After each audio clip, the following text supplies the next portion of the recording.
Ahead of Wells Fargo's earnings report Friday, all eyes are on new CEO Timothy Sloan, who replaces John Stumpf. The former CEO retired Wednesday in the wake of the growing scandal over the bank's troubled retail unit, which opened as many as 2 million accounts without customers' knowledge.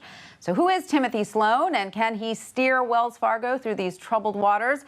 We're joined now by WSJ Deputy Banking Editor Aaron Lucchetti. Hi, Aaron. Thanks so much for being with us. Great to be here. So what do we know about Sloan? He is a 29-year veteran of Wells Fargo, but from an untroubled division. Is that right? That's right. So Sloan is both a new face at the top, but a very old hand at the company. He's been there about 3 decades, almost as long as Stumpf had been there.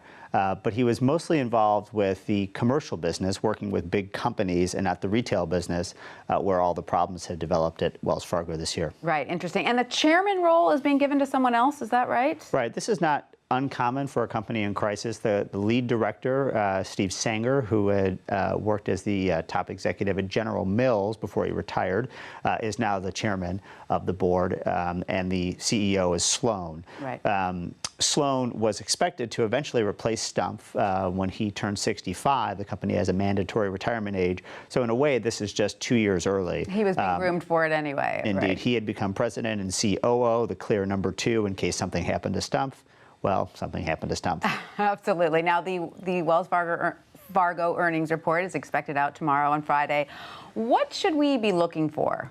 Well, it's really interesting because the last month has been very tumultuous for the company. It had followed a stretch where Wells Fargo had been doing very well, was very respected, had taken a lot of market share in a lot of different businesses. And so this is a jolt for the company. We don't expect to see a huge problem in the third quarter earnings because it just started to happen at the end of the quarter. And this is the type of thing that hits their reputation that will probably play out over years and maybe decades rather than just in one quarter. Right. Now, we know that there's still a huge elephant in the room, though. There is this continuing DOJ investigation. Congress is still not fully appeased. Right. Some say that these problems could haunt Wells Fargo for the next 2 years. Is that what you're hearing? 2 years would be a good guess. I mean, I wouldn't know whether to take the over or the under on that at first glance. But these investigations go on for quite a while. This one developed a little bit differently. In some investigations we've seen against big banks, nothing happens, and all the regulators are working behind the scenes, and then at the end there's one big settlement. This time what happened was a lawsuit came out from the Los Angeles city attorney in 2015, which followed up on an article the LA Times did a few years earlier, and then regulators got involved. In September, we saw the first case, which was the Consumer Financial Protection Bureau, and banking regulators at the OCC. They brought a case, fined Wells Fargo $185 million. Yes. A lot of other enforcement folks and regulators looked at that and said, wait a second. That's a drop in the bucket for Wells Fargo. There's more to see here. And the real number that caught people's attention was that Wells had fired 5,300 people, a huge number of employees for this misconduct over the years, and yet hadn't gotten to the root of it and stopped the misconduct from happening. There was a lot of anger, and now criminal charges are still not off the table. Right. So the DOJ in September and October accelerated or jumped on this case after they saw the CFPB case, and they're now looking at it. 3 different U.S. attorneys are looking at it. And at this point, what you have with Stumpf leaving is sort of one big chapter of this is closed.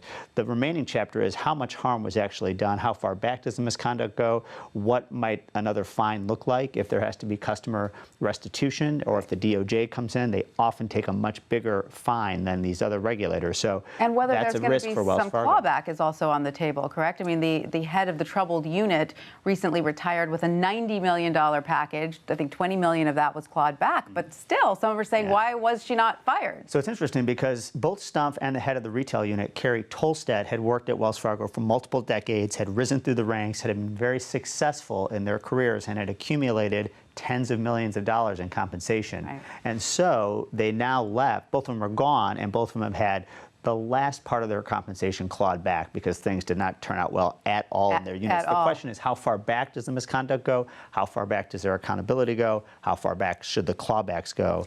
And Congress is watching. Elizabeth Warren had something to say about it. She had a tweet we're going to show you. A bank CEO should not be able to oversee a massive fraud and simply walk away to enjoy his millions in retirement. So there's clearly anger. Warren was the first major politician to come out and say that Stumpf should go over this. She did not like the fact that 5,300 lower level some minimum wage or barely above employees had been held accountable for these problems, and yet the CEO was riding high. Right. She took him to task pretty good in Washington over that, and said not only should he be fired, but he should give back all of his compensation during the misconduct years, which right now goes back to 2011, and also should be under criminal investigation. So those are three pretty big asks. 1 for 3, Warren said yesterday. Absolutely. Well, we'll definitely be watching how all this plays out in the months and years ahead. Thank you so much, Aaron, for that. Thanks for having me.